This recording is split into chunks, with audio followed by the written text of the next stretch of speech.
हो गया बौद्ध धर्म। देखिए बौद्ध धर्म में एक ऐसा चीज है जिसमें न किसी का अवतार लिया गया है, न ही इनके बाद कोई रूप आए हैं। बौद्ध धर्म की शुरुआत किसने किए थे? महात्मा बुद्ध। अब इनकी कुछ हम लोग कैसे देखते हैं, पहले पारिवारिक जीवन देख लेते हैं। तो महात्मा बुद्ध का जन्म कहाँ हुआ भैया? नेपाल में। नेपाल के किस जगह पे? लुम्बिनी में हुआ। इनके पिता का नाम शुद्धोधन। क्या था? शुद्धोधन। माता का नाम?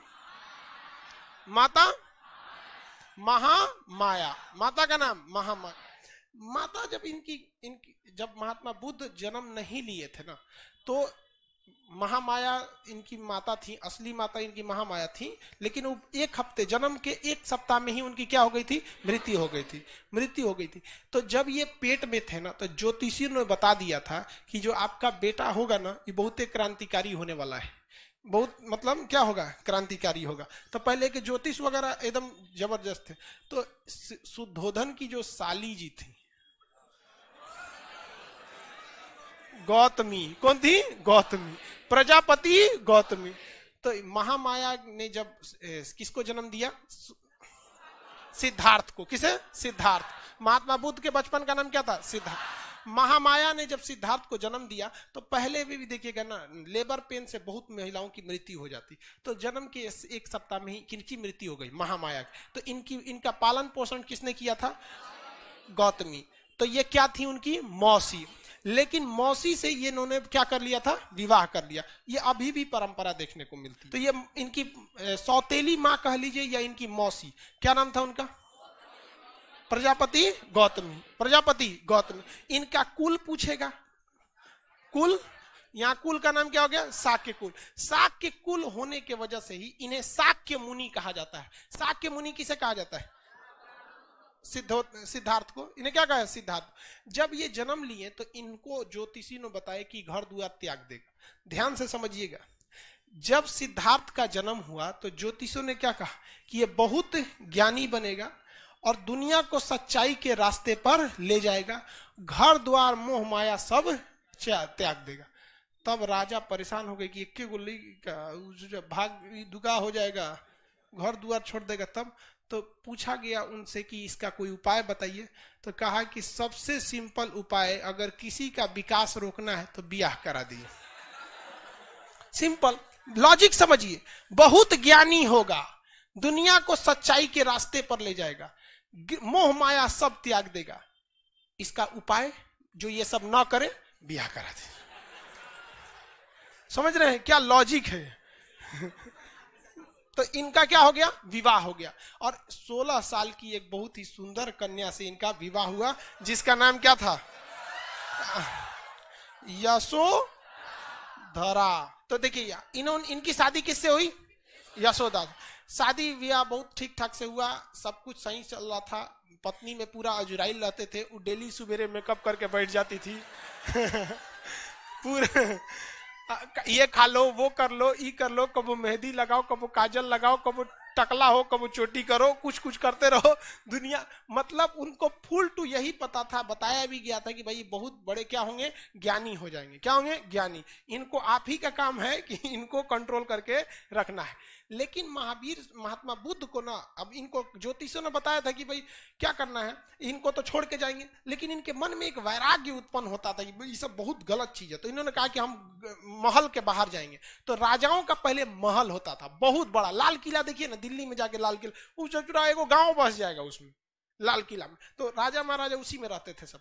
तो इनको कहा गया, इन्होंने कहा सिद्धार्थ ने कि हम महल के बाहर जाएंगे। तो ज्योतिष ने कहा कि ले हो गेल कांड, ये जाएगा महल के बाहर, सारी सच्चाई देख लेगा, हो जाएगा चौपट। तो उन्होंने क्या कहा, यहाँ पर ये राजा जो थे, इनके पिता का नाम क्या था? शुद्धोधन। इन्होंने पूरे महल में रास्ता डिसाइड होता है। आज भी मुख्यमंत्री निकलते हैं तो रास्ता डिसाइड होता है किस रास्ते से जाएंगे। देखेंगे सड़क खाली करा दिया जाता है, कोई नहीं निकलेगा, सड़क खाली, कोई जाम नहीं लगेगा, सफाई करो, चूना उना छिड़को, मुख्यमंत्री जाने वाले हैं। अब मुख्यमंत्री उधर से जाते हैं, कहते हैं मेरे राज्य में कितना विकास हुआ है, न जाम लगता है, न नालियां खुली हैं, चारों ओर चूना छिड़का। एक दिन आइए ना बिना बताए, बस वही हो गया, पूरा चूना उना छिड़का दिया गया और पूरा पुलिस उलिस लगा दी गई। आइए एकदम तैयारी से गए थे महात्मा बुद्ध। लेकिन संजोग अजब होता है कि वही में एगो बूढ़ा आदमी चला है, बीमार था, वृद्ध व्यक्ति बीमार, मतलब बूढ़ा था, तो बूढ़ा था तो उन्होंने महात्मा बुद्ध ने पूछा अपने सारथी से, इनके घोड़ा का जो नाम था, नाम क्या था? कंतक। घोड़े का नाम कंतक, चेटक उनका था, और इनके सारथी का नाम था चन्ना। सारथी मतलब समझते हैं, जो घोड़ा को लेके हाँकता है, चल चल चल, तो सारथी का नाम क्या था? चन्ना। क्या नाम था? चन्ना। चन्ना, सारथी का नाम चन्ना। तो सारथी चन्ना से पूछे कि ये वो आदमी इसे झुक के काहे चल रहा है?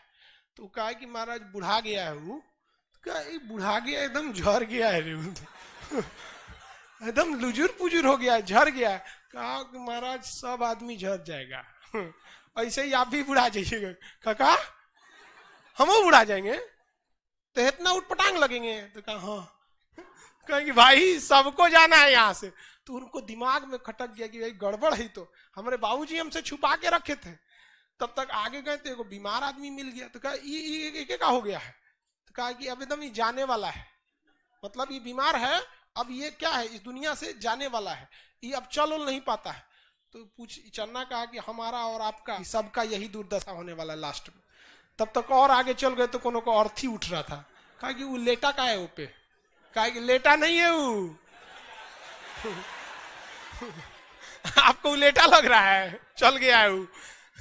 तो चल गया वहां पे। तो उन्होंने कहा कि सबको मरना है, सबको मरना है, आप भी जाएंगे, इस उद्धोधन भी जाएंगे, और आपकी जो महामाया थी ना वो चल गई और ये भी जाएगी। तब बेचारा एकदम टेंशन में आ गया। एगो साधु को देखा तो साधु से पूछा कि ई काहे बैठल है होगा? साधु योग के मुद्रा में बैठे थे, कोई मतलब नहीं, कपड़ा उपड़ा, साधु लोग का वेशभूषा कैसा रहता है वैसे। तो उन्होंने क्या कहा कि ई काहे ऐसा बैठल है? कहा कि ये भगवान के में मतलब भगवान की आराधना में विलीन है। तो कुछ पूछे महात्मा बुद्ध ने चन्ना से, कौन भगवान?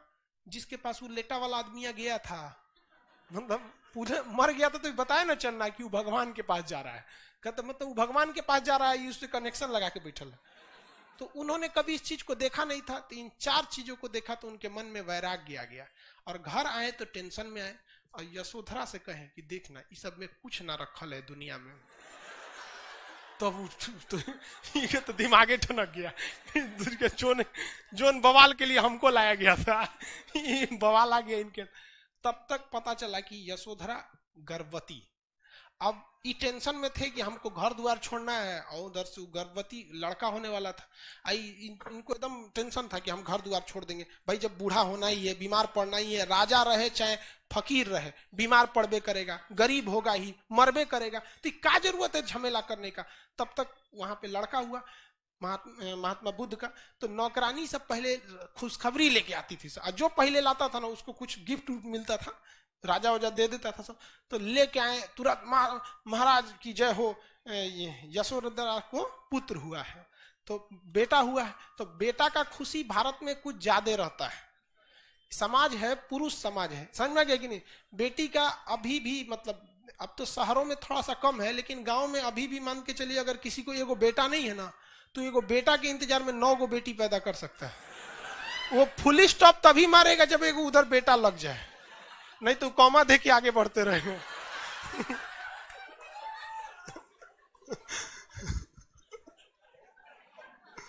तो इनका तो पहले में बेटा हो गया तो डबल खुशी थी। तो अब इनको बुद्ध भगवान को ले जाके बताया गया, महाराज आपको तो पुत्र हुआ है, नाम रखिए। तो कहे दूर ससुर, तूने एगो तो हम घर छोड़े वाले थे, ये कहां से चला आया बैला कहीं का। तो उन्होंने कहा, मने मन कहा कि मेरी जिंदगी का सबसे बड़ा कांटा ये हो गया, क्योंकि अगर हम घर छोड़ देते तो लोग यही कहता कि इन्होंने अपनी पत्नी घर द्वार सब छोड़ के चले आए, कोई ज्यादा बुरा नहीं मानेगा। लेकिन ऐसे ससुरा 2 दिन के लड़का छोड़ के चल जाएंगे, पूरा समाज हमारा बोलेगा। तो उन्होंने कहा मेरी जीवन का ये कांटा है। तो राहुल मतलब क्या होता है? रास्ते की बात। उन्होंने कहा राहुल ले।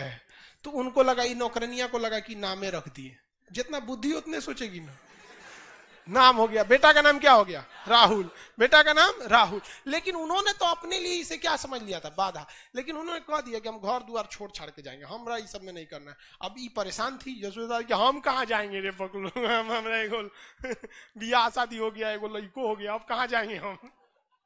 ये परेशान थी, बहुत मनाने की कोशिश की, लेकिन नहीं माने, घर द्वार छोड़ दिए। 29 साल की अवस्था में, कितने साल की अवस्था में? अपना घर द्वार को क्या कर दिया इन्होंने, छोड़ दिया। एक राजा के जीवन को छोड़कर एक सन्यासी की जीवन जीने के लिए इन्होंने सोच लिया। अलार्क राम से इन्होंने सांख्य दर्शन की क्या ले लिया, शिक्षा ले लिया। रुद्रक राम से इन्होंने योग दर्शन की शिक्षा लिया। लेकिन देखिए, सांख्य दर्शन की शिक्षा भले ही इन्होंने अलार्क कलाम से लिया था, लेकिन क्या अलार्क कलाम ने सांख्य दर्शन लिखा था? नहीं। सांख्य दर्शन किसने लिखा था? कपिल। अब ये तो समझ में आ गया। तो रुद्रक राम से इन्होंने क्या, कौन सी शिक्षा लिया? योग दर्शन। रुद्रक राम से योग दर्शन की। लेकिन कहेगा कि महात्मा बुद्ध अलार्क कलाम और रुद्रक राम, अलार्क कलाम से सांख्य दर्शन और रुद्रक राम से योग दर्शन, अलार्क कलाम और सांख्य दर्शन, इन दोनों में महात्मा बुद्ध जो थे वो रुद्रक राम को ज्यादा मानते थे या प्रिय मानते थे या अलार्क कलाम को? तो रुद्रक राम को। किसे? रुद्रक। इसलिए जब भी देखेंगे महात्मा बुद्ध को योग के मुद्रा में ही आप देखेंगे। जब भी महात्मा बुद्ध की मूर्ति, यहाँ का मूर्ति, अच्छा शिवानी लेती गई, एक तो महात्मा बुद्ध की मूर्ति ले देना जी अशोक यहाँ पर, वाह। तो देखेंगे ना, जब भी महात्मा बुद्ध को किस रूप में देखेंगे? योग की मुद्रा में देखेंगे। अब ये अपने मित्रों के साथ, महात्मा बुद्ध अपने मित्रों के साथ चले गए उत्तर प्रदेश में। कहां पर? उत्तर प्रदेश में। उत्तर प्रदेश यूपी में एक जगह है सारनाथ। क्या नाम है? सारनाथ। सारनाथ में एक जंगल है जिसका नाम मृगदाब वन। कौन सा वन? मृगदाब। इस मृगदाब वन में वो अपने 5-6 मित्रों के साथ बैठ के और क्या करने लगे? तपस्या करने लगे। योग दर्शन तो रुद्रक राम से सीख ही लिए थे। योग की मुद्रा में बैठ के कठोर तपस्या करने लगे कि हमें सच्चाई क्या है, गलत क्या है, इस सब का क्या मिल सके, ज्ञान मिल सके। तो ये सारी चीजों का ज्ञान मिलने के लिए इन्होंने कहां पे चले गए? सारनाथ। तो सारनाथ में बैठ के इन्होंने काफी सारे क्या किया था? तपस्या किया। लेकिन उस तपस्या से कोई खास फायदा नहीं मिला। कई साल बीत गए सब तपस्या के, कुछ मिल ही नहीं रहा था। तो अचानक उनको एक महिला दिखी। उस जंगल में क्या मिली? महिला। तो सारे लोग ध्यान लगाए थे। महात्मा बुद्ध ऐसे महिला को देखे, अरे हंसता क्या लिए, समझा रहे हैं तो समझो ना। पहले धार्मिक मामले में मजाक मत क्या करो, कबो भी किसी पे कुछ भी हो जाता है। इसलिए तो उन्होंने देखा ये महिला क्या करने आई है, तो देखा कि बाकी सब दोस्त ध्यान लगाए हैं, सब तुम लोग ध्यान लगाओ। महिला से पूछे क्या बात है, तो उन्होंने बताया था कि वीणा, जो वीणा बजाया जाता है, इसको इतना ना हुमच के खींच दीजिए कि टूटिए जाए वीणा, तो ये भी गलत है। और आराम से वीणा को रगड़ेंगे तो संगीत ही नहीं निकलेगी। मतलब वीणा को रगड़ने के लिए क्या होनी चाहिए? एक लय होना चाहिए। इतनी कठोर तपस्या करेंगे तो भगवानों डरा जाएगा कि कब्जा करने आ रहा है कि तपस्या करने आ रहा है। तो उन्होंने, उनको दिमाग आया कि भाई हमको इस तरह से तपस्या नहीं करना है। तो यूपी में पूरा का पूरा फाउंडेशन कोर्स किए 6 साल तक। मतलब बात समझिए, सारनाथ में ज्ञान मिल ही नहीं रहा था। तो वो कहाँ आए? बोध गया। कहाँ आए? बोध गया। बात समझिए, हम आपको पढ़ाने के लिए करें। यहां आए बोध गया में। अब बोध गया किस नदी के किनारे है? फाल्गु नदी। इसका एक और नाम बता सकते हैं? निरंजना नदी। फाल्गु या निरंजना नदी के तट पर बैठकर, फाल्गु या निरंजना नदी के तट पर बैठकर वहां एक विशाल पीपल वृक्ष के नीचे बैठे। पीपल वृक्ष वगैरह जो था वो थोड़ा सा सांस, हवा वगैरह भी क्या देता है? शुद्ध देता है। दूसरा छाया वगैरह मिल जाती है। उसी के नीचे बैठकर तपस्या करने लगे। सामने कौन सी नदी है? फाल्गु नदी। और तपस्या कर रहे हैं। और एक वैशाख पूर्णिमा का दिन आया, और वैशाख पूर्णिमा के दिन महात्मा बुद्ध को क्या मिल गया? ज्ञान की प्राप्ति आ गई। ऐसा कहा जाता है कि जब उन्हें ज्ञान की प्राप्ति हुई तो उनके शरीर से मतलब प्रकाश निकलने लगा, शरीर सुगंधित हो उठा। इससे उनको ज्ञान की प्राप्ति हो गई। अब वो सच क्या है, गलत क्या है, इस सब में एकदम पूरी तरह से पारंगत हो गए। महात्मा बुद्ध के साथ जो कुछ घटना हुआ है वो सब का सब वैशाख पूर्णिमा के दिन हुआ है। चाहे वो जन्म हो, चाहे वो मृत्यु हो, चाहे वो ज्ञान की प्राप्ति हो, वैशाख पूर्णिमा के दिन क्या हो? एक विडंबना देखिए, मान के चलिए कि जन्म हो गया तो जन्म हो गया, ज्ञान भी उसी वैशाख पूर्णिमा के दिन मिला। जैसे मान के चलिए कि ऐसा आदमी हो जिसका जन्म 1 जनवरी को, सदियों 1 जनवरी को, मरियो जाए 1 जनवरी, तो एक तो अजीब टाइप का लगेगा ना भाई, तो बड़ी वो कॉमन हो गया। वैसे इनके साथ हुआ था। तो इनको ज्ञान की प्राप्ति हो गई। अब ज्ञान प्राप्ति के बाद ये सबसे पहला उपदेश जानते हैं किसको दिए? वापस गई सब, कारे बबुआ बैठले ले तू लोग, ज्ञान वगैरह नहीं मिला। देखो हमरा बिहार से गए थे, बिहार में ज्ञान प्राप्ति हो गया। और इन्होंने आके सारनाथ में उन्होंने क्या किया? अपना पहला उपदेश दिया। तो महात्मा बुद्ध का पहला उपदेश महात्मा बुद्ध का पहला उपदेश सारनाथ में। किस भाषा में ये उपदेश दिया? इनकी भाषा तो कौन सी? पाली। इनकी भाषा पाली। अभी भले पाली भाषा प्रचलन में नहीं है, लेकिन उस समय की सबसे बेहतरीन भाषा कौन सी थी? पाली भाषा। तो अलग अलग वक्त में भाषा थोड़ी थोड़ी क्या होती रहती है? चेंज हो जाती है। अभी इंग्लिश बोलने वाले को लोग आदमी थोड़ा इलीट क्लास का समझता है। तनी पुलिस स्टेशन में चाहे सरकारी ऑफिस में जाके इंग्लिश में 10 मिनट बतिया दीजिए ना, आधा कर्मचारी से रखने लगता है, महाराज अंग्रेजी बोला था देखो ना उनका तो हमेशा थोड़ा थोड़ा समय में ना भाषा थोड़ी सी चेंज होने लगती है। तो इन्होंने कौन से भाषा में उपदेश दिया? पाली भाषा। और पाली भाषा में जब इन्होंने उपदेश दिया तो लोगों को वो उपदेश काफी पसंद आने लगे। इसी बीच इनको बुलाया गया, यूपी का ही एक जगह है श्रावस्ती। क्या नाम है? श्रावस्ती। श्रावस्ती उत्तर प्रदेश का ही, नेपाल से सट के है जगह श्रावस्ती। श्रावस्ती में महात्मा बुद्ध ने अपना सबसे ज्यादा समय व्यतीत किया। बरसात के समय ये कहां चले जाते थे? श्रावस्ती में। और श्रावस्ती में जब ये उपदेश देने गए तो वहां एगो भयंकर डाकू रहता था, उंगली माल डाकू। काट के उंगलिया का माला पहन लेता था। घेर लिया महात्मा बुद्ध को। महात्मा बुद्ध को क्या कर लिया? घेर लिया। कहा कि आप तो तरो काट देंगे। तो महात्मा बुद्ध कहे काट दो। कहा कि ये अजबे आदमी है, करे काट दो, डराइए नहीं रहे। तो कुछ भी बोलते रहे महात्मा बुद्ध। महात्मा बुद्ध ने कहे कि महात्मा बुद्ध से उंगली माल ने क्या कहा कि तुमको डर नहीं लग रहा है? तो महात्मा बुद्ध ने कहा डर हमको नहीं लगता है, डरे तो तुम हो। कहे कि एकरा देखो अलगे लेवल का है, कटाने के लिए सामने रेडी पड़ल है, करा डर तो उन्होंने कहा कि कैसे? उंगली माल ने कहा कि कैसे हमको डर लगता है? तो महात्मा बुद्ध ने कहा कि हम जब चाहे 24 घंटा जहां चाहे जा सकते हैं, मुझे कोई डर नहीं, इवन तुम्हारे आगे भी नहीं। लेकिन तुम जब भी निकलोगे रात में निकलोगे, भीड़ भाड़ में नहीं निकलोगे, समाज में नहीं जाओगे, वरना पकड़ के लोग चूर देंगे तुमको ये बताओ डर तुमको कि हमको? तुम जो अपना कमाए हो उसको बचाने के लिए तुमको दूसरे लोगों पर हत्या करना पड़ेगा, अपना दबदबा बनाने के। मुझे कोई जरूरत नहीं। बड़ी लंबा चौड़ा 2-2.5 घंटा उपदेश दिए थे, वो रात के 2 बजे घेर लिया था रतिया को आके। डाकू को दिन में थोड़े आएंगे, सुतल थे उठा लिए, चलिए उंगली माल देख रहे हैं आप ही जैसे लोग का उंगली है। तो उंगली माल डाकू को उपदेश दिए। बाद में उंगली माल डाकू भी क्या हो गया?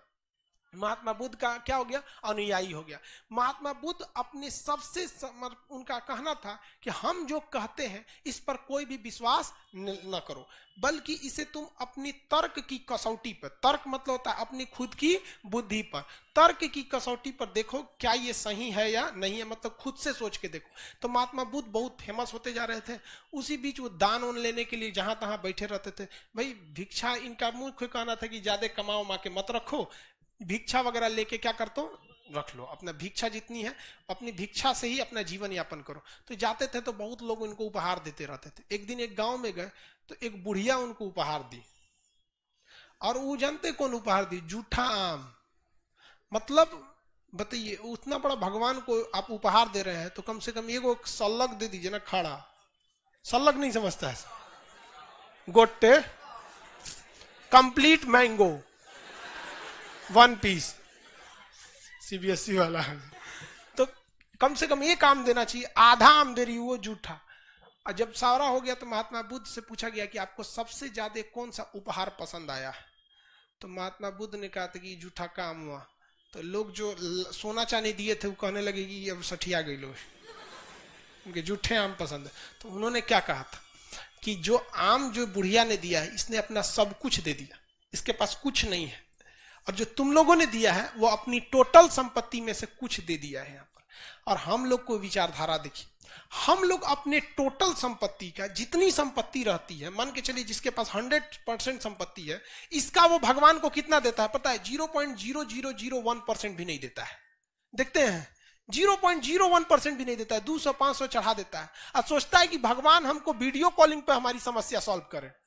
अरे सोचा कहीं का, इतनी सा में तो भगवान को ब्लैकमेल कर रहा है। तो इन्होंने कहा था महात्मा बुद्ध ने कि इसने अपना सब कुछ क्या दिया, हमको समर्पित कर दिया। आनंद इनका सबसे प्रिय शिष्य था। इनका सबसे प्रिय शिष्य क्या था? आनंद नाम था इनके सबसे प्रिय शिष्य का नाम। आनंद बहुत प्रिय शिष्य थे। एक इनको ना एक बहुत बदमाश लड़का था, गाली उली देता था महात्मा बुद्ध को। तो एक दिन महात्मा बुद्ध के स्टेज पे बुलवाए, गिरे इधर आओ, गरिया रहा है तुम हमको? कहा हाँ। तो यहाँ बगल में खड़ा करा, कहे तू गरियाओ। 1 घंटा गरियाया महात्मा, और गरियाओ।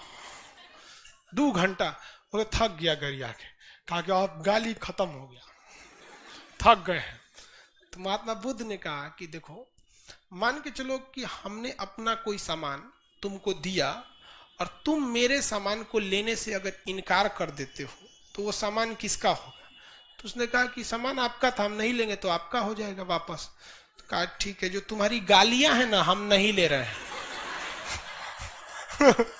ये गाली किसकी हो जाएगी?